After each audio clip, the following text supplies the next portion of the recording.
We're gonna shake the schedule up a little bit. What's your schedule like, Jay Diaz?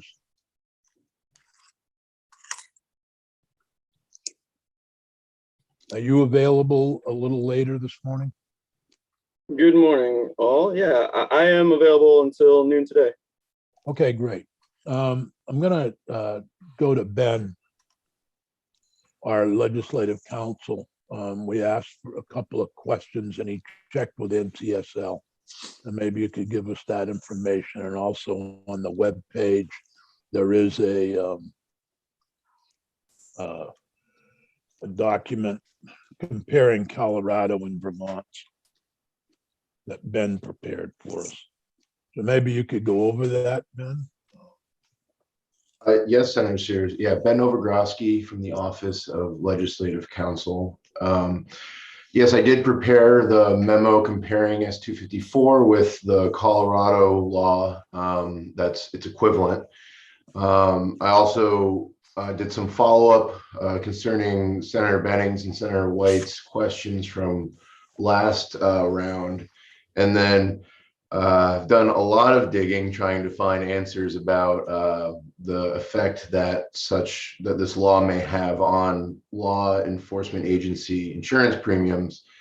With that one, it's the gist of it is essentially that it's too soon to tell. A lot of insurance entities, the National Conference of State Legislators, it actually wasn't even really on their radar yet to track.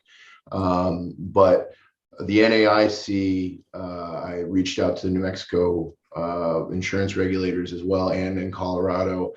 And since these laws only passed in 2020 in Colorado and 2021 in New Mexico, and they both have statutes of limitations of 2 and 3 years, they really haven't had time to see what the impact that lawsuits would have on insurance rates yet. Some states have done some sort of task force research. I know Connecticut and Massachusetts has had that, and I just received those documents yesterday, so I'm still in the process of reviewing them. But from a cursory review, it's still more of the same, that it's just too soon to tell. There is an insurance company in Colorado that is starting to offer insurance policies to law enforcement officers that would cover liability. Those are $25,000 policies, I think, for payments of about $25 a month. However, that's not a broad-based policy yet, and it's relatively new itself. So to be determined as far as the effect on insurance rates. As far as Senator Benning's question concerning the ability of a law enforcement agency to cross-claim against a law enforcement officer, it's not explicitly excluded under this law. However, the law does mention that this is an individual, and an individual traditionally means a natural person, not necessarily an entity like a law enforcement agency would be.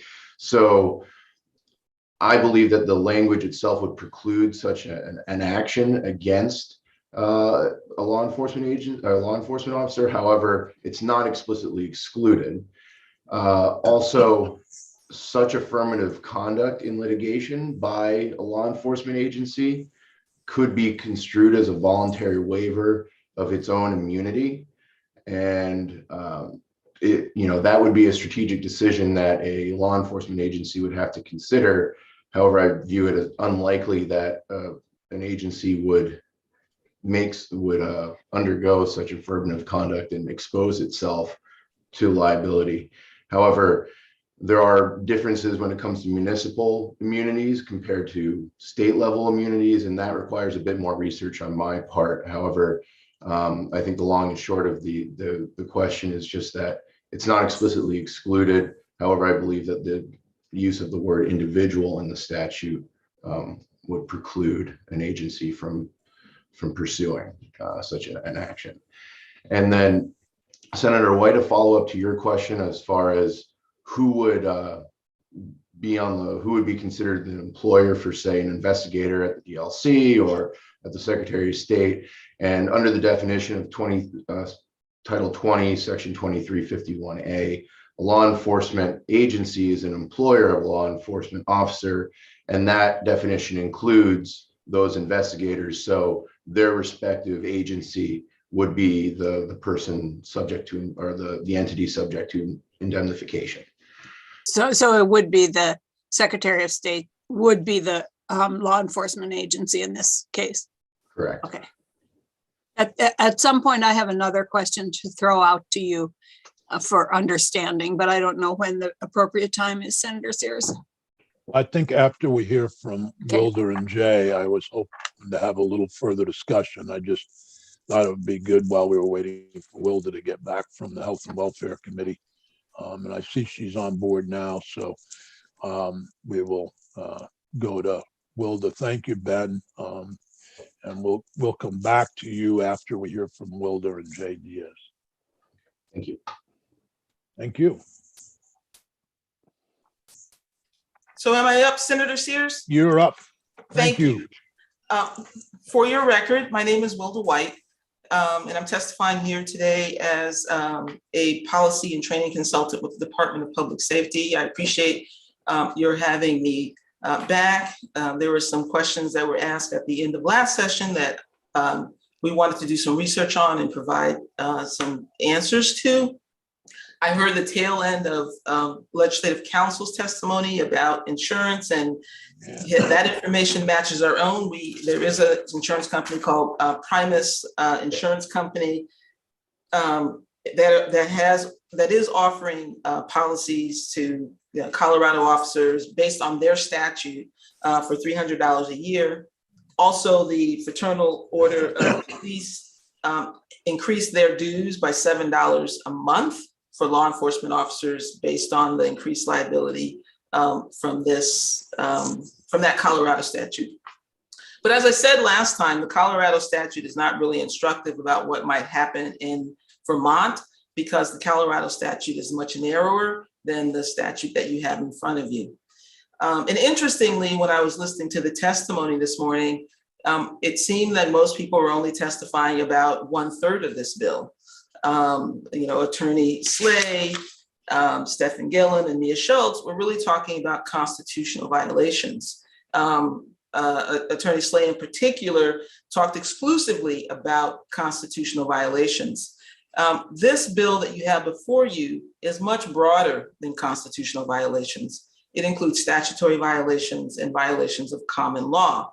And I think that's where people, to the extent that they are expecting a proliferation and litigation, that is the reason for those concerns.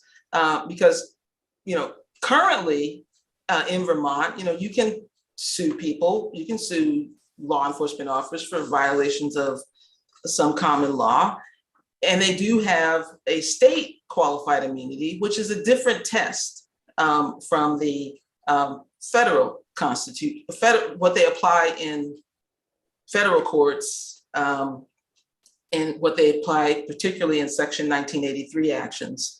For example, that Attorney Slade talked about discovery being cut off in federal courts because of a decision called Iqbal.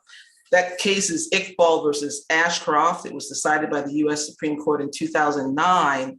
And it is a case that has applicability in federal courts, but has nothing to do with state courts. And that case actually made it more difficult for people to sue, not because they stiffened the requirement for qualified immunity. It's because they stiffened the requirement for pleading in federal cases, meaning you had to say so much in your original complaint that if you didn't say, the courts could just throw your case out and deny you an opportunity for discovery. So that's kind of in the weeds here, but I wanted to make that distinction. First, that it only applies in federal cases, and also that case really has to do with pleading rather than qualified immunity. And it's a more recent case as well, a 2009 case. But the other thing I want to talk about when we think about these two additional ways that you can sue now without having qualified immunity, is the types of cases that you're likely to see, and why people think that we'll see a lot more cases than we see now. Now when you have a motorist stop, right? And well, let's start with the easy case. Right now, if an officer is told to go out and serve a warrant, that looks on its face to be valid, and you go out and serve it, and you find out later that the warrant wasn't valid, but for reasons that you had no idea because it looked valid to you. Currently in the state of Vermont, you wouldn't be allowed to rely on the state qualified immunity, which you had a good faith belief that what you were doing was lawful because it looked lawful on its face, and that you didn't have any idea that you were violating anybody's rights by serving a facially valid warrant. So qualified immunity in that case would mean that the person would not recover for you serving that facially valid warrant. However, this statute would get rid of qualified immunity in those types of cases. And so now when an officer is given a facially valid warrant, if it turns out later that while it looked fine to that officer and it wasn't fine, we find out that it wasn't valid, that officer now is exposed to liability because they don't have the good faith exception that would protect them. And so when you have, yes. Wilda, I'm just wondering, my reading of the bill was that the only way an individual officer could be personally liable is if their own law enforcement agency found them to have acted in bad faith.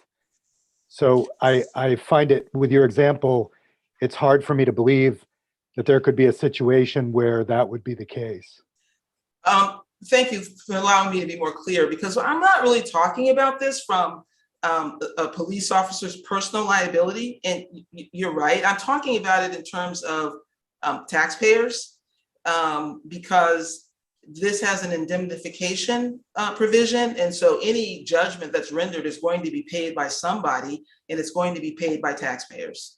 So I'm thinking about this more from a policy perspective and not so much from the, are we trying, what's going to be the liability of the police officer? Because you're right. I mean, and to your point, which you made last time about the way the bill is written, you could always protect the police officer from personal liability because the law enforcement agency could never decide that the officer acted in bad faith. And in fact, in Colorado, there was a suburb outside of Denver that passed an ordinance that said, we will never find our law enforcement officers acted in bad faith. That was their response to the bill. So yeah, you can't insulate police officers from personal liability, but you can't insulate the taxpayers or the public coffers under this bill. And so if you have something like, what's happening up in Burlington, somebody gives an order to law enforcement officers to shut down like Sears Camp, that homeless encampment, and they feel like, okay, I've got a lawful order from, the mayor to go shut this down. And so they go do shut that down. And they found out later that that was unconstitutional to do that. The police officers or that law enforcement agency would be on the, they would be paying for that, for the damages that result from that on the current law, under the new law. Under current law, they would be entitled to the defense of qualified immunity because they thought they had received a lawful order to go exercise their law enforcement function. Turns out later that no, that was not a lawful order. Without qualified immunity, they would be, the law enforcement agency would have to pay a judgment in that on behalf of that law enforcement officer. Well, so that's kind of, and the only caveat I would say is they would have to be found in court liable. But with that said, I see what you're saying. This all assumes that there's been a court process where liability has been adjudicated. So I'm just trying to give you, hey, this is how it happens under current law. This is how it would happen under your proposed S-254. And the other thing I talked about was under, current law, I didn't talk about current law, and that's why I'm going to do it now. I talked about how this bill would require a municipality to pay judgments for officers who had been convicted of a crime. So, and that would have to come out of the public coffers because insurance doesn't cover intentional torts. So the way that happens, then what happens currently, if an officer is, being threatened, is being charged criminally or is convicted criminally, and then there's a civil lawsuit that results, what happens now is that, there's a conversation between probably the municipality and the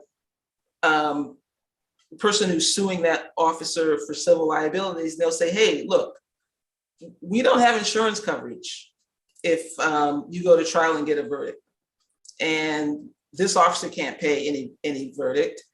And so why don't you take a little money now instead of getting nothing? And so those kinds of cases are settled that way. Under this bill, because the bill has an indemnification clause for paying criminal judgment, that kind of negotiation won't happen. The person who will have the upper hand is actually the person representing the person who was harmed by that officer who committed the crime. And so they'll be saying something like, pay us this much money because you have deep pockets and we know that we can get it from somebody. So that's another, I think, perhaps an unintended cost. The other thing that this bill does that doesn't happen under the current the current law is it has this attorney's fees provision for statutory violations and common law violations. In the United States, typically people bear their own attorney's fees unless there is a specific statute that allows the prevailing party to be awarded attorney's fees. The Colorado statute says they shall, so it's mandatory in Colorado that in those constitutional violations, people are entitled to attorney's fees. In this statute, it's discretionary. It's being left up to the judge. It says they may award attorney's fees to the prevailing party. But what this expands is the types of cases that now qualify for attorney's fees, where before it was only in constitutional cases. Now it's in a case that comes under statute or common law. So if I were a savvy, trial attorney, which I like to believe I used to be, if I had a car accident case against a law enforcement officer, I would bring it under this statute rather than my typical negligence statutes because I have a chance of getting attorney's fees under this statute. And then the unintended, I think, cost of that is, when there are attorney's fee statutes, you actually have a trial on attorney's fees. So that is, taking up kind of more court time in handling these cases. I'll stop there to ask if there are any questions. I know that you've heard a lot of testimony, and I don't want to repeat what I said. I do think that there was some confusion presented by this morning's testimony because it was exclusively about constitutional law and not really about the whole of the statute and its impact. And much of I think the testimony was about the symbolic effect of ending qualified immunity. I won't say much, but I heard testimony about the symbolic impact of ending qualified immunity. And that's kind of my quarrel with this statute, is that it's symbolic only, and I don't believe it will achieve either accountability or more racial justice, because Black people cannot have access to the courts, and I don't think litigation is a way to hold people accountable. For this reason, think about this. You have 3 years to file a lawsuit under this statute. And so if there was a bad actor police officer, they would still be on the job for 3 years before that lawsuit's even filed. It takes about 5 years or even longer to get through a lawsuit. And so that's 8 years that this person that you think needs to be held accountable is still on the job with no judgment. Maybe if there's such a bad actor harming others. And then at the end, the case is likely settled with no admission of liability. And so no one has learned anything and no one has been held accountable. But we've still put out a lot of the taxpayers' money in buying additional insurance premiums, paying additional attorney's fees, paying additional costs for jury trials and additional time for court trials. I think the wiser course is to put these additional resources into preventing these harms rather than trying to litigate ourselves out of this, which I do think is impossible. I'll stop there. I appreciate your time. I do have a comment and a question. The comment is, I'm reading on page 2 of the bill, section D. A court may award reasonable attorney fees and other litigant costs reasonably incurred in any action brought under this section in which the plaintiff substantially prevailed. When a judgment is entered in favor of the defendant, a court may award reasonable attorney fees and other litigation costs reasonably incurred to the defendant. For defending any claims the court finds frivolous. This was an attempt to kind of balance that out. You didn't mention that part of the bill, I don't believe. I didn't mention that part of the bill because I feel like that's a dangerous part of the bill, because oftentimes for defendants, I mentioned that the prevailing party is entitled to attorney's fees, and then a losing party would have to pay the other side attorney's fees. And I fear actually for working class people who feel like they've been wronged by a law enforcement action. They hire an attorney, the attorney decides that this is worth taking, they go to court, they lose, and then that plaintiff is on the hook for attorney's fees. I think, and the attorney who's told the plaintiff that they think they have a worthy cause is not on the hook for those attorney's fees. And so, I mean, that's another reason that I don't like this bill. Okay. Well, okay, that's what makes it interesting. Senator White. Thanks, Senator Sears. Wilda, one of the questions that I had this morning was if the state was held to the same standard as the clearly established standard that was decided by the Supreme Court in 1982. That was a question that I had. And I thought the answer was we could set a different standard in legislation, but what I hear you saying is that there already is a different standard for state qualified immunity. Am I misunderstanding something here? You're not misunderstanding what I said, no. I mean, so I think in constitutional challenges under the Vermont Constitution, the court does apply the same kind of qualified immunity standard, but these are subjective determinations about whether something's clearly established, which is why you get such radically different decisions depending on what jurisdiction you're in, which is why we can say in Vermont, these egregious cases that get us all upset and angry, we can say that is actually not happening in Vermont because our courts are not using their discretion to apply clearly established in the most ridiculous ways that make us all angry. What we see happening based on our analysis is that it's a more balanced application in the state of Vermont from our Supreme Court and a more balanced application of this doctrine in the Second Circuit Court of Appeal, particularly in the last 4 years, 3 or 4 years that we looked at. But the thing, what I said is like for statutory violations and common law violations, the standard is a little different because, of course, they're not looking about whether constitutional rights were violated. They're looking at whether there was a clearly established, like, kind of right under the statute or a clearly established right under the common law, whatever you're suing to. And usually it just comes down to this question of good faith. Did you have a good faith belief that you weren't violating anybody's rights? And it's an objective test. It's not a subjective test. Other questions for Wilda? Thank you, Wilda. Appreciate your Thank you. I testimony. appreciate your time. You're welcome. Jay Diaz is our next witness. Jay, you've written several memos to us. I'm trying to find them now regarding the bill. So please feel free to go ahead. Yes, well, thank you, Your Honors. It's great to be with you again. I like that, your honors. Yeah. Yeah, I thought you would. You would. It suits you. No, I wanted to just say first, thank you to you all for researching and really grappling with these weighty issues about this court-made doctrine of qualified immunity. You know, I know at first blush it can seem complicated, as one of the witnesses this morning said, it's baffling. That's not wrong.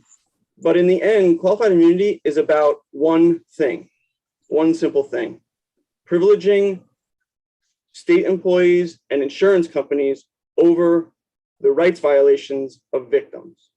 That's all it is.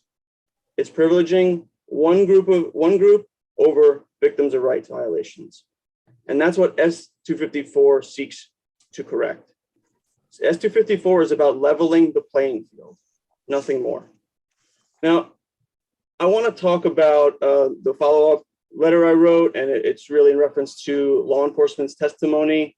And I want to respond to some of that was referenced this morning with Wilda's testimony. And, you know, I'm sorry to say, like, with all due respect to Wilda, I don't know if it's because she hasn't practiced law in Vermont or just hasn't associated with the bar very much, but just a lot of what she says about legal practice in Vermont and about how rights are adjudicated here and what our courts are like just is not accurate based on my 10 years of experience practicing law in this state.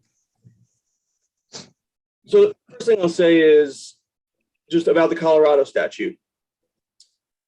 Law enforcement is saying that it's much narrower than what's before you, and that is simply false. There are some differences. In a couple of ways it is more expansive, that the first being, as Wilda said, yes, it includes statutory rights and common law rights, but that's something that Section 1983, the federal civil rights statute, similarly does around statutory rights. So if we're looking at, do we not want to include our anti-discrimination laws as a part of this bill? We want to allow qualified immunity when an officer violates our anti-discrimination laws? I don't think so. Do we want to allow qualified immunity to apply if an officer steals from somebody in the scope of their employment? I don't think so. That would be a tort. That would be under common law. So I think that it's important that these things are included. There's a reason they're there, and they are valuable and important for racial justice and for accountability purposes. But the bill is also narrower in important respects. With regard to attorney's fees, as was just discussed, the Colorado bill demands attorney's fees. It guarantees attorney's fees, and only to prevailing parties. In our bill, in S-254, you must be a substantially prevailing party, and attorney's fees are up to the court. And as we've seen with the Public Records Act, the discretionary standard around attorney's fees in the Public Records Act here in Vermont, courts weren't providing attorney's fees. Courts are reluctant to do that, and they have good reasons for doing that in some cases, but it's important that attorney's fees at least be accessible. And that's why we have that provision in the bill. I'll say again, the second part of the attorney's fees provision, which would provide it to the defendants in the case of frivolous lawsuits, is an important provision that actually goes farther and does more for law enforcement than under current law. There is no, so I think it's important that we recognize that this bill is also protecting law enforcement officers, the individual law enforcement officers, in more ways than are available to them under current law. That includes the limit on liability, which under current law is not available to them. Under current law, the state and municipalities do not have to indemnify them when they act in ways that are grossly negligent or with willful misconduct. And there is no limit on their personal liability. So we would say that this bill actually supports individual law enforcement officers by limiting their liability in those rare, egregious cases. I also want to talk about this idea that intentional torts are not covered by insurance. That's just a myth. That is not accurate. Plenty of intentional torts are covered in insurance policies. It can depend on the insurance policy, but they can be covered and are covered. It's also important to recognize that when police officers are convicted of crimes, which, as we all, I think, know, is exceedingly rare circumstance. I can't think of any time in Vermont where a police officer was convicted for a crime within the scope of their employment in my 10 years being here. Even when they are charged and convicted, which, as I said, are rare occurrences, they're typically charged with lesser crimes that don't involve intent. Like, if it was a murder, it would be more likely to be charged as manslaughter, or would be pled down to that. If it was, beating somebody up, it would be simple assault. These are not intentional. These are not crimes with specific intent, so they would not equate to intentional torts. So this might just be a misunderstanding, but I think it's important to recognize that what was being talked about there is just simply not accurate and somewhat misleading.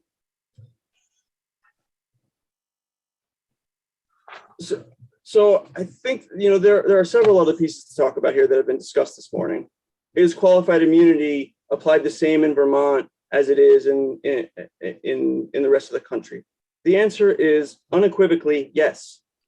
We have the same exact standards of clearly established law. We have the same exact standards of there must be particularized to the facts of the case. It is exactly the same. Yes, judges all over the country can make different determinations based upon the case before them around qualified immunity, but that is the problem we're trying to address. The problem is that inconsistency. The problem is that we don't have any kind of predictability when it comes to how a rights violation is going to be treated in any given court. That is the problem here that we can fix. This privileging of law enforcement and this inconsistency that over victims and this inconsistency within the courts.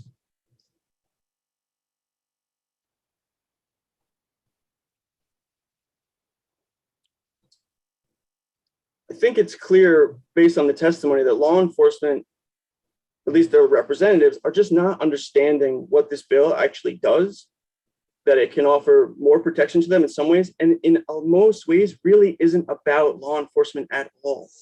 It's about correcting an injustice in the courts, creating accountability mechanisms for agencies to ensure that their officers are trained appropriately and supervised appropriately, and ensure that there's trust in the judicial system, particularly for people of color who, as you heard today from Mia Schultz and from Stefan Gillum of the NAACP, don't feel like it's even worth it for them to go to court because they don't think they're going to get justice.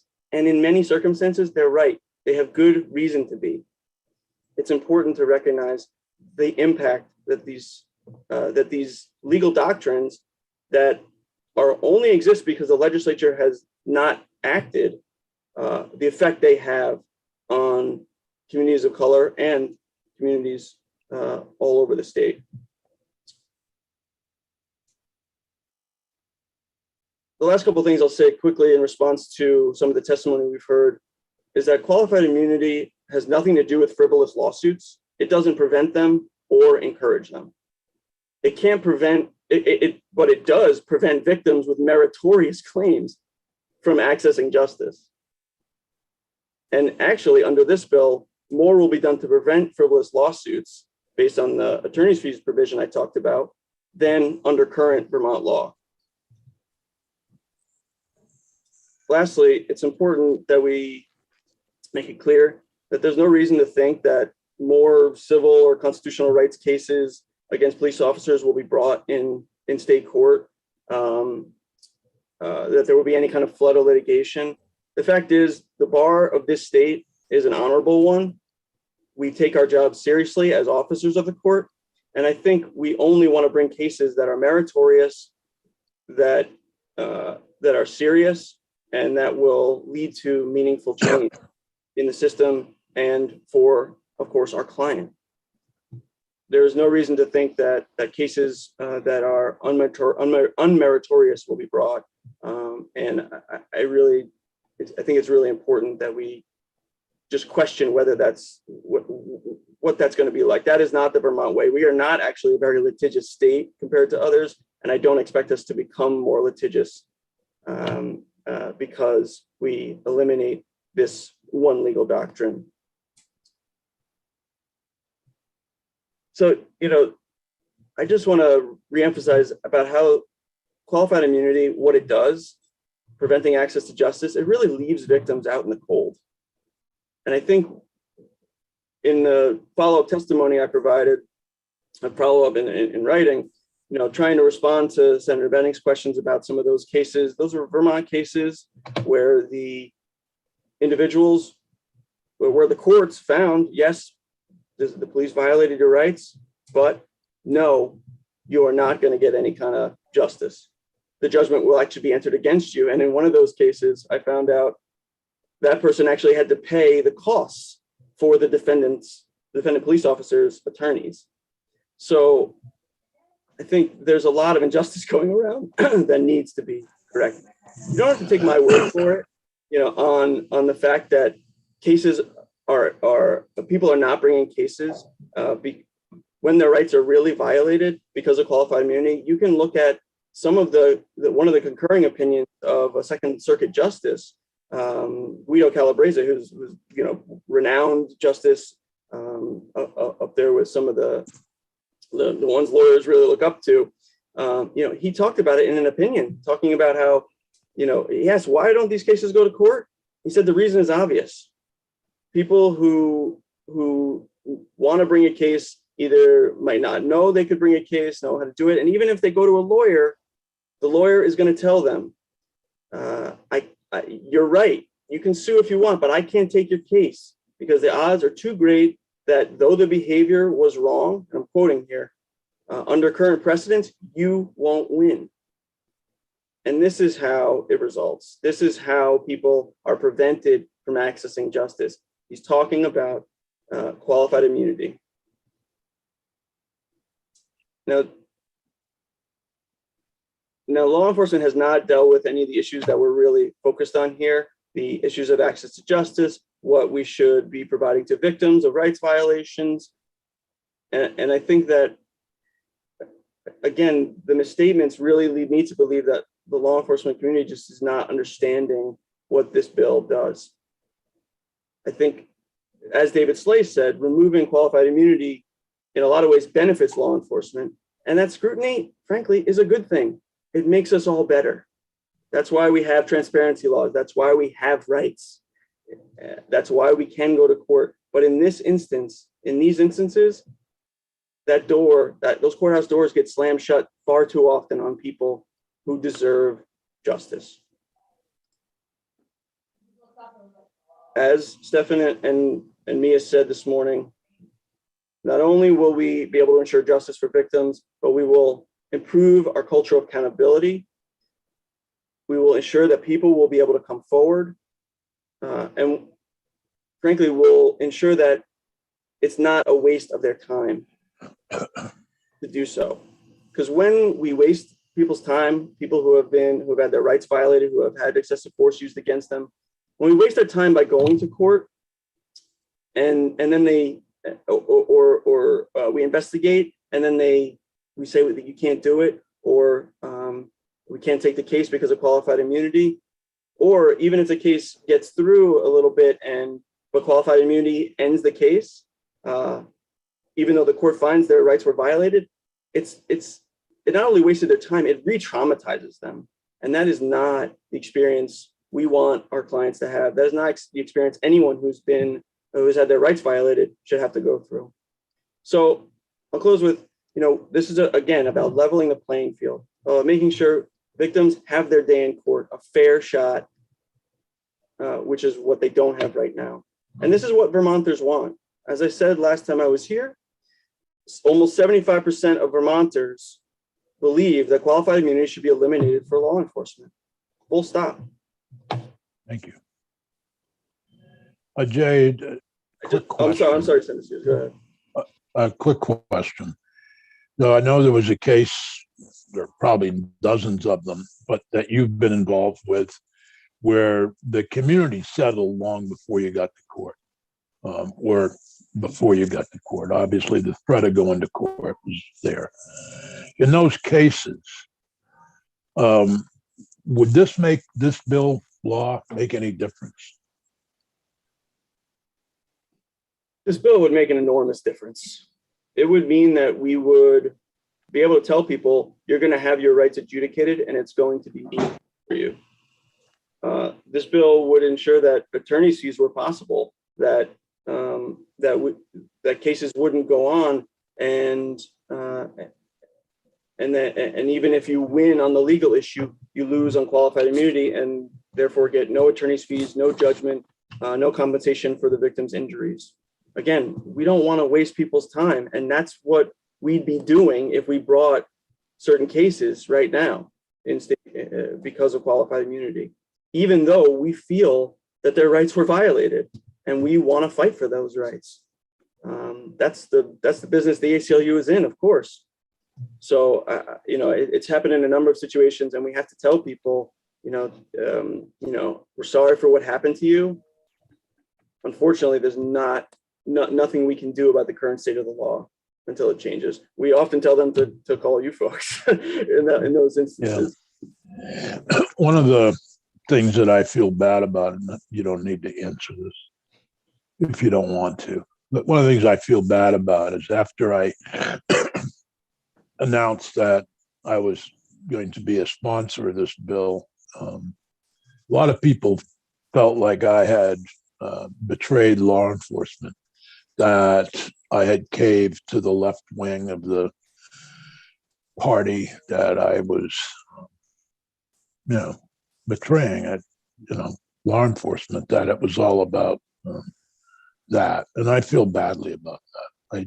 I truly do, because it was not my intent to bring down law enforcement. Actually, it was to try to make sure that people got justice, and also to try to make some sense out of a law that frankly doesn't make a lot of sense, that was done by the court. So whatever happens here,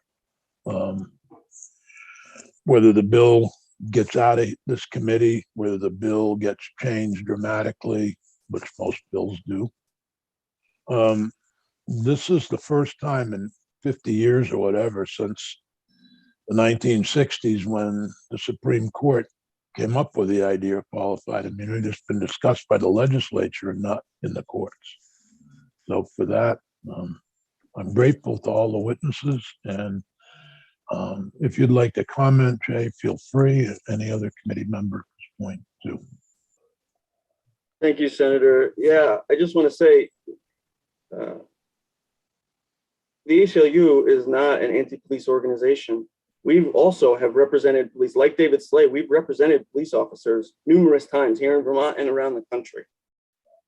We want to increase trust between law enforcement and the communities they serve, because those communities they serve are the communities that we serve, and we hear from them. We know that there's a problem with trust, and we know that not just in law enforcement, but in the justice system as a whole.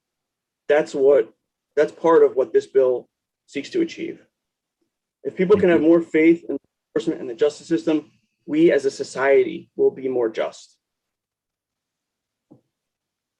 Thank you. Senator White. Thanks. So Jay, I just have a couple questions for you, and I'm just trying to figure this out. So I know that when I asked you before about why just single out police officers here, the answer was pretty obvious, because they have more authority and power over us than most people. But if qualified immunity is a bad legal concept, why don't we just get rid of it for everybody? I mean, do we know of any cases where a Department of Corrections person violated somebody's rights and got off, or a teacher or a legislator or the sergeant at arms as opposed to the Capitol Police officer? I mean, why would we not just get rid of it if it's such a bad legal concept? The ACLU of Vermont doesn't feel strongly about that question. If the committee, if that's something the committee wants to do, we're happy to take a look at it and think through it more deeply. I think we're open to it because we do believe the doctrine is problematic through and through. That being said, as I said last time, I think that law enforcement does hold a special place in our society, and there are important reasons to hold them to a higher standard than most other state employees or government. Are judges covered under qualified immunity also, since they're a state employee, and other people in the judiciary system and people outside? Who all is covered by qualified immunity? You'll be happy to hear that judges, legislators, and I think your counsel can probably advise you on this. Judges, legislators like yourselves, prosecutors have absolute immunity. So you are immune from anything you do in the course of your in your role as legislators or in judges' role as judges. So it's not qualified; it's absolute. Wow. Is that Jay? Is that the case in the if the action is corrupt? So you are acting in a criminal manner, a conspiracy. Are you still covered in that case? I don't know the answer to that offhand, but the example I like to use around absolute immunity is there was a case where a judge, I don't believe this isn't from Vermont, but a judge got off the bench, went to one of the parties that were in front of him and punched that person in the mouth. The judge was given absolute immunity, was immune from suit based upon that action. It's in a lot of circumstances, it's pretty ironclad. I thought only diplomats had absolute immunity, but I guess, wow, I had no idea. I thought. Well, but it can't be, or Sheldon Silver and so many others wouldn't have been convicted and served time in jail. It's up to the judge, right, to decide whether to apply it or not. It's things in the course of your role. Well, but Sheldon Silver is accused of, passing laws to benefit his clients in his law firm, using his role to shift clients to his high-priced clients to his law firm, using his role as speaker. The only reason I bring that, I just read his obituary, so I'm not sure. There are limits to that. If you, that was criminal, not civil. I don't know. Maybe there is no way to civil regress. Yeah, we could be criminally charged, but not have a civil suit against us. Yeah. So if I bribe somebody, or if I Careful. if I take money for a vote or whatever, I can be charged criminally under the Vermont statutes, but I couldn't be sued civilly. Is that the way I understand this? I think Ben is shaking his head and so is Jay. So, okay. Thank you. Wow. Any other questions for Jay? I know we'll go back to Ben then. we have a few minutes to continue. Thank you, Jay, for the conversation. Mhm. And I thank Thank you all all. of the this morning. I found it extremely helpful. And so I appreciate it. Ben,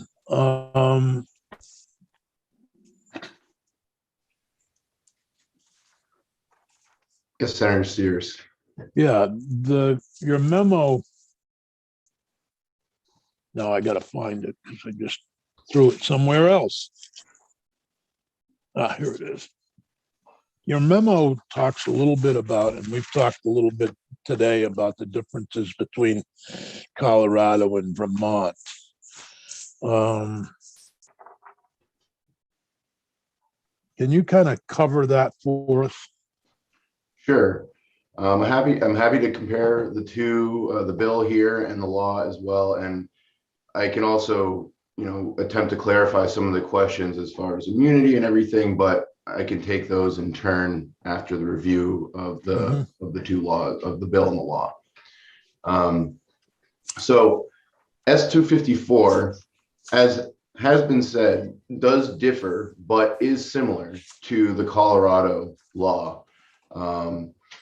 Essentially, what that law did, it went into effect in June 19th, 2020, and it was entitled a civil action for deprivation of rights. So the titles are similar.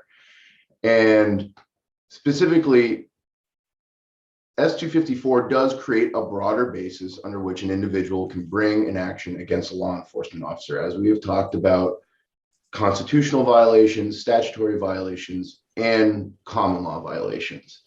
The Colorado law, however, outlines some other differences, and those include the effect of a law enforcement officer's criminal conviction on identification by a law enforcement agency, in addition to a process for a law enforcement agency to make a good faith determination about the law enforcement officer's conduct. S-254 does not go into that level of detail. From my research, it does appear that some of these were implemented sort of after a year of being into effect. Specifically, it was mentioned in previous testimony that there was this town that sort of preemptively said that it would never consider a law enforcement officer to have acted in bad faith. A recent revision to the Colorado law specifically prohibits that. It says that they cannot, or rather an employer shall not preemptively determine whether a peace officer, their definition of a law enforcement officer, acted in good faith before such action in question has occurred. So while I wasn't aware of that specific instance of happening, I do believe that this later revision to the law is probably a response to that. However, going into more detail as far as the major substantive revisions, and there are differences as to form and language. The S-254 incorporates language that's more common to Vermont law. And obviously the cross references to Vermont statutes are different than the cross references to similar statutes in Colorado.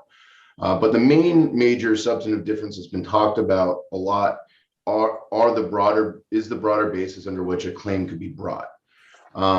Colorado law only permits actions that are based on violations of, quote, any individual rights that create binding obligations on government actors secured by the Bill of Rights, Article 2 of the Colorado State Constitution.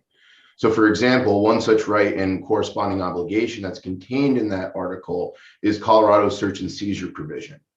S-254 does something similar to that. An individual may bring a civil action for an alleged violation of Vermont's constitutional rights, like our own search and seizure article. However, the difference is the ability to bring an action for a common law tort, like negligence of a law enforcement officer, or when a statute confers a substantive right.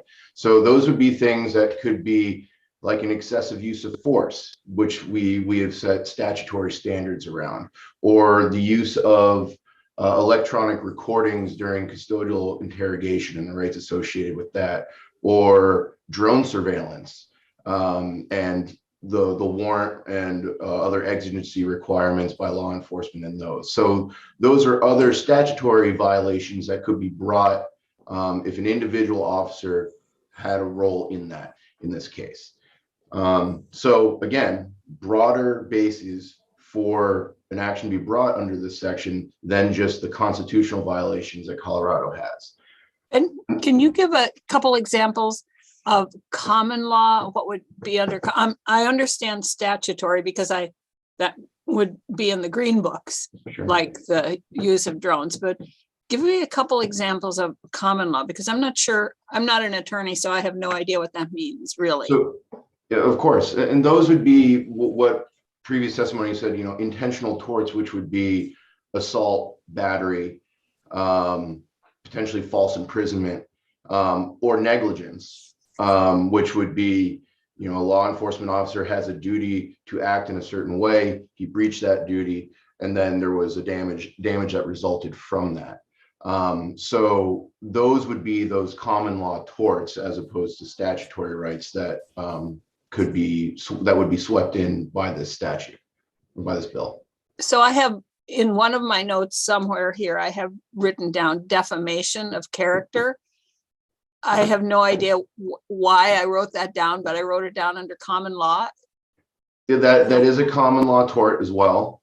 And defamation can, you know, is essentially libelous or slanderous, you know, statements that are untrue. Truth is always a defense to defamation. But yes, technically, if I suppose it's conceivable that if a law enforcement officer in the course of their duties made a public statement that defamed someone and that somehow caused injury, there could be redress there. But again, it has to be within the course of or scope of duty of the law enforcement officer. But it wouldn't have to cause physical injury. It says injury or damage, and so that could be damage to one's reputation. Correct. Okay.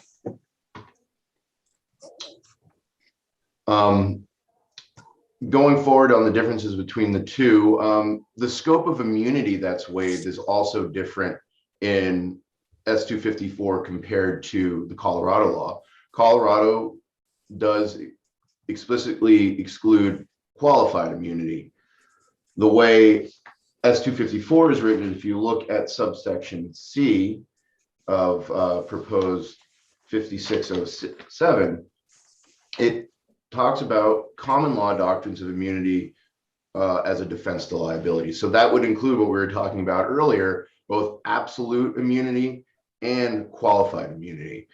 And, you know, we're kind of getting into the legal weeds on these concepts, but they're important to understand. And really, in general, the concept of official immunity and absolute immunity and qualified immunity is a derivative of that concept. Protects government officials from civil liability. And it generally defeats lawsuits at their outset. Absolute immunity is generally afforded to judges, legislators, and the highest executive officials where the acts complained of are performed within their respective authorities. And it applies to all acts performed within the individual's authority, regardless of malicious motive or intent. So it truly is an absolute immunity, as opposed to qualified, which applies to lower level government officials, employees, and agents like law enforcement officers. Immunity extends to these individuals when they perform discretionary acts in good faith during the course of their employment and within the scope of authority. So that's the qualification of that immunity concept. And good faith, as we've talked about, exists where an official's acts did not violate clearly established rights of which an official reasonably would have known. So in the bill here, it covers both absolute and qualified. So this is it's conceivable that if, say, the Commissioner of Public Safety, if they are a law enforcement officer by definition and they engage in something within the scope of their duties, and it causes injury, and a claim is brought under this bill, it's conceivable that they would be held civilly liable. Can I ask it? Oh, go ahead, Senator White, and then I'll ask a question. But if the commissioner is not a law enforcement agency, he or she would be covered by the absolute immunity. Right. This is only if you are a law enforcement officer acting within those duties or under the color of law. Well, I'm looking at page 3 of the bill, section E, and it says the only time, I'm paraphrasing now, the only time the officer would be liable and not be indemnified by the law enforcement agency for a judgment up to 25,000 or 5%, whichever is less, is when the law enforcement agency determines that the officer did not act in good faith and under reasonable belief the action was lawful. Wilder White used the example of the homeless encampment in Burlington, and the mayor orders it to be taken down, and the police go and do that, and then the police officer would be liable. And under this, doesn't that take away that liability, since they operated in good faith and they believed that the mayor's order was lawful?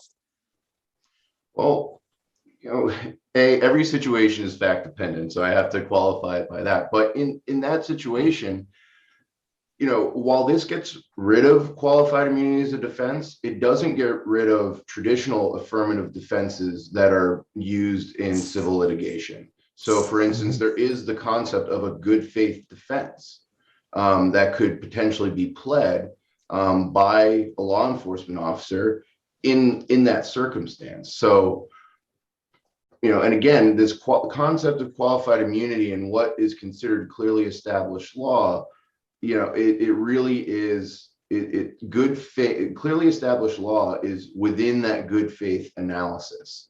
And really, the analysis doesn't even end there. It's they're acting within the scope of their authority, they're acting in good faith, and their actions are discretionary or as opposed to ministerial. So a lot of times the courts don't even get to that next step because they can't get past the clearly established law step in the analysis.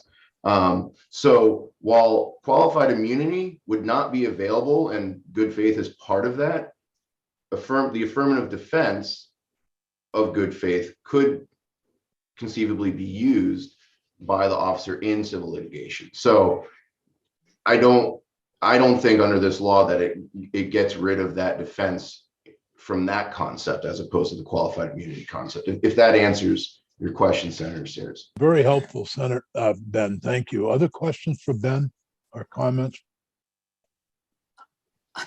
I hate to be really thick here, but I need more explanation of lines 12 through 17 on page 2, because I really do not understand what that means at all. And I know you just went through that it excludes, I really don't understand what that is saying at all. It says that an action pursuant to this section, meaning of a suit filed, right, is not subject to. What does that mean? It means that they can't. And what page are you referring to, Senator White? I'm sorry. Page 2, lines 12 through 17. And if everybody else understands this, I can take this offline and talk to Ben, because I really don't understand what it's saying at all. So just let me know if I should take it offline. Well, I think it's a valid question. No, I think that's a good question. So go ahead. And so essentially, it's a little bit of legalese. I'll grant you that, Senator White. Yeah. So, but it basically says that these are not at play in this bill. So when you bring an action under this section, you can't use the common law doctrines of immunity as a defense. You can't use statutory immunities and statutory limitations on liability, damages, or attorney's fees. The provisions of Chapter 189, which is the Vermont Tort Claims Act, that doesn't apply here. And then the provisions of 24 VSA Chapter 33, subchapter 4, which is the municipal equivalent of the Vermont Tort Claims Act. So those provisions don't come at play when an action is brought under this section, under this law. I thought 1 and 2 are what we're dealing with here. Well, we are, but these are also additional exclusions. For instance, under the Vermont Tort Claims Act, acts can only be brought against the state, not against individuals. And similarly with the municipal equivalent. So it's just saying that these can't be used to sort of supersede the provisions contained in this bill or law if it goes into effect. I get 3 and 4. I don't get 1 and 2, how that applies, because I thought that's what we were saying is you couldn't. So what 1 and 2 says is that you cannot use the a doctrine of immunity, either qualified or absolute immunity, as a defense. Correct. Okay. Okay. And subdivision 2 in that goes into statutory immunities and limitations on liability, damages, or attorney's fees, because there are other statutes that sometimes dictate how much, whether attorney's fees are applied or limitations on liability and damage amounts. So it's saying that those are excluded from actions brought under this as well.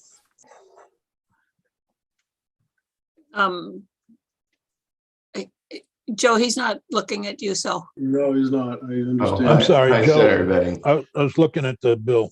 Go ahead, Joe.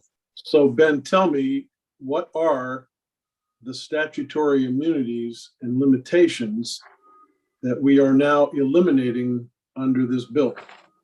So for instance, We've obviously created statutes that have provided specific immunities and limitations. I'm really interested in knowing what specific pieces of legislation we are sweeping away by implementing this bill. so specifically these, for instance, insurance. A lot of times the state waives or municipality waives, and there are statutes on this. It's 24 VSA 304, 24 VSA 1092, and then 29 VSA 1403.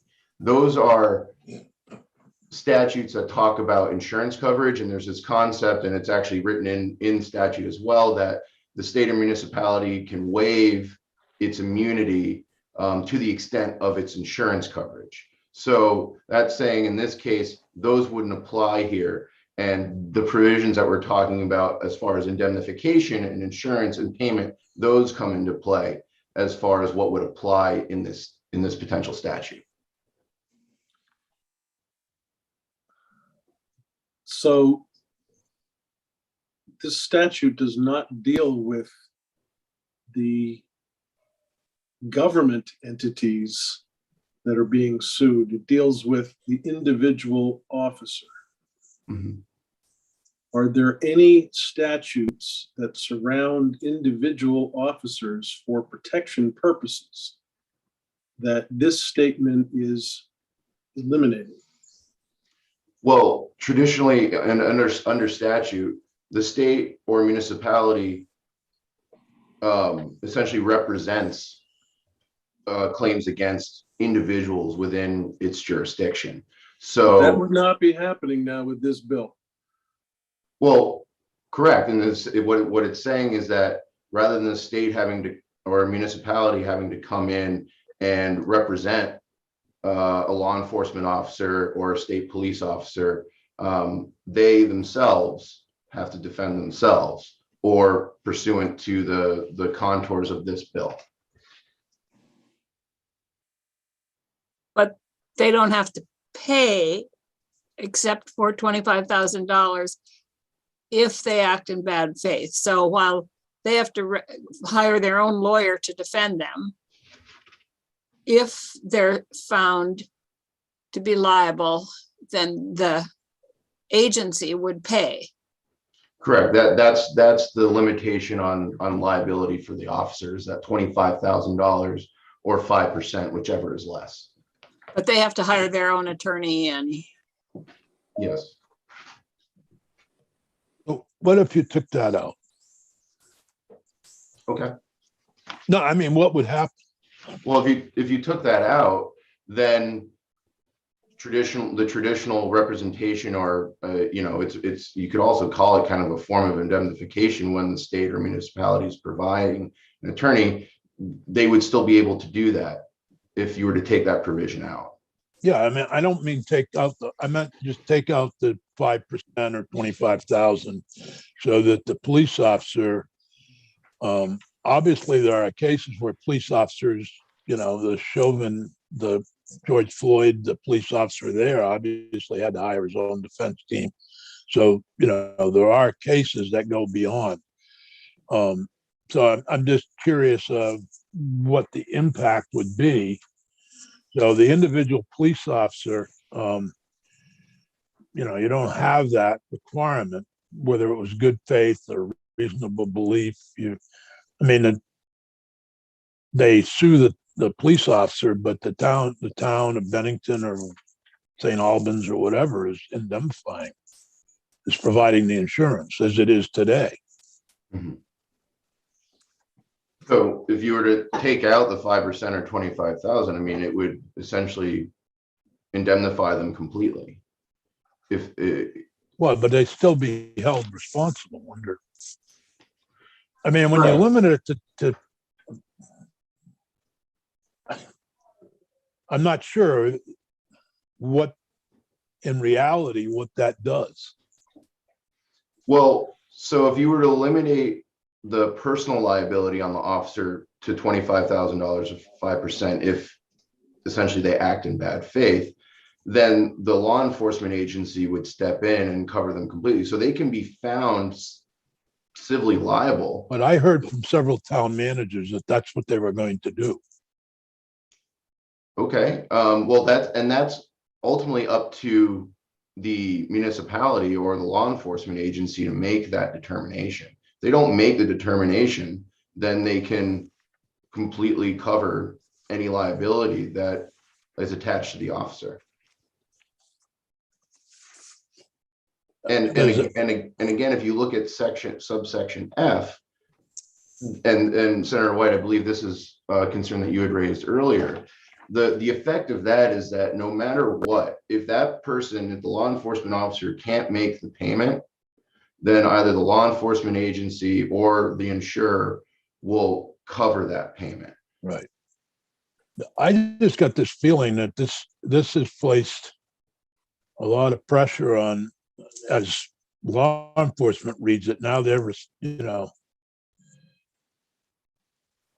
and I'm not sure that this does.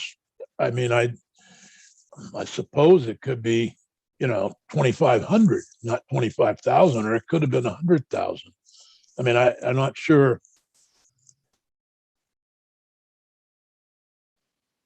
And the amount itself is really a policy consideration. And these amounts were inspired by the Colorado law. Right, I understand that. That's, you know, I mean, when we were drafting this and our discussions with you, it was mainly, you know, Colorado and how they did it. So I'm just questioning whether or not that would, if that's necessary, what it accomplishes. Well, really, I mean, and this is sort of the, I guess, the evolution of a court case, right? Is that you have the people that are found liable, and then you have this sort of separate piece about who pays. And so if we don't really, if it's determined that who actually pays isn't as important as who is held responsible, then you can feel free to change the amounts or eliminate that aspect of the law altogether. I think the import of that is to ensure that a plaintiff who sues and is successful in their lawsuit can collect the money from somebody. Yeah, and I'm not changing that. I'm just, there's something. What's missing here is, I just read in the newspaper. I didn't want to bring it up while David Slay was testifying because he's representing one of the troopers. But 3 troopers have been sued, I believe, for $5 million each. in a case in Shaftesbury. So obviously that's way above this, but I don't know what qualified immunity will do or won't do for any of that, but they're being sued. So they're facing that. And I'm assuming that since David Slay's representing them, one of them, it's part of his legal business. But I'm questioning what it does to require each police officer, law enforcement officer, to be responsible for up to $25,000. Well, I think that's sort of a level of personal accountability. Okay. But Yeah. again, that's sort of a policy decision when, if that's really where we want to go with the bill. Yeah, I don't know. I'm just trying to understand what it accomplishes. Yeah. And It seems to me that if it's found that the officer acted in bad faith, then they ought to bear some responsibility. I don't know what the amount is, but if it's found that they acted in, I'm not as concerned about this, because if they're found to have acted in bad faith and really violated intentionally, then they should be held responsible for that. And my guess is that they would be held responsible by the certifying agency and their town. They'd probably lose their job, but in the meantime, the town is stuck to pay for somebody who acted in bad faith. And that's the only time that they wouldn't be 100% indemnified.